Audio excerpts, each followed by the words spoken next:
तो भाई हो ये रहा टेंगे टेंगे जो सोशल मीडिया पर बहुत ज्यादा वायरल चलता, बहुत तेजी से वायरल चलता यार। जैसे बुझाता कि पानी में मछली भागती है वैसे ही टेंगे टेंगे भाग रहा बा भाई हमार। एक बोरा से लेके झोरा से लेके कोरा तक सब फेंकले बारह सौ के सोशल मीडिया पर भाई। ठीक बा। तो ये टेंगे टेंगे के वजह से भोजपुरी के एगो बहुत ही गरीब परिवार से बिलोंग करे वाला लड़का बा जेकर नाम है गोलू निगम। बहुत ही सुपर डुपर हिट गाना दे दिलस कम उम्र में। बेचारा बहुत गरीब परिवार से बिलोंग करेला। उ गानवा के तू लोग सुन लो बोलो। ठीक बा।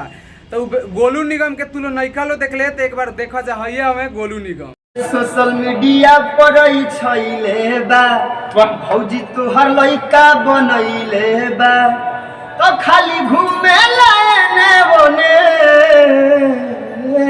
क्या बात रे छटुओ तो जब से भइल बा वायरल भौजी के लइका बोले ला खाली टेंगे टेंगे टेंगे टेंगे। तो भाई हमार ये रहा यहाँ गोलू निगम। ठीक बा। जरा देखला लो बगे बहुत ही बेचारा कम समय में तालका मचा दिले बा टेंगे टेंगे गाना गा के। ठीक बा। बहुत ही कम समय में तालका मचले बा यार। भाई हमार बहुत ही छोटा मतलब हमके लागत है कि शायद 8-10 हज़ार सब्सक्राइबर है एक गोलू निगम ऑफिशियल पर। बेचारा बहुत ही अच्छा खासा व्यूज गल बा। अभी 5 लाख प्लस गई बा भाई हमार। 6 लाख पहुँचे बा। ठीक बा। ए भाई के गाना खेसारी भैया भी गईले बड़े टेंगे टेंगे लेंगे लेंगे। टुनटुन भैया भी गईले बड़े अंकुश राजा भी गईले बड़े बहुत स्टार गईले बड़े जा हमर भाई। तो ये सब देख के हमके बहुत ही अच्छा लगता हमर भाई कि एगो गरीब परिवार से बेचारा बिलोंग करे वाला लड़का आज सोशल मीडिया पर बहुत ही तेजी से वायरल होता मेहनत करता। तो भाई हमार सब लोग सिंगर से एक गुजारिश बा कि सब कोई मेहनत कर जा आज न तक आज सफलता जरूर मिली।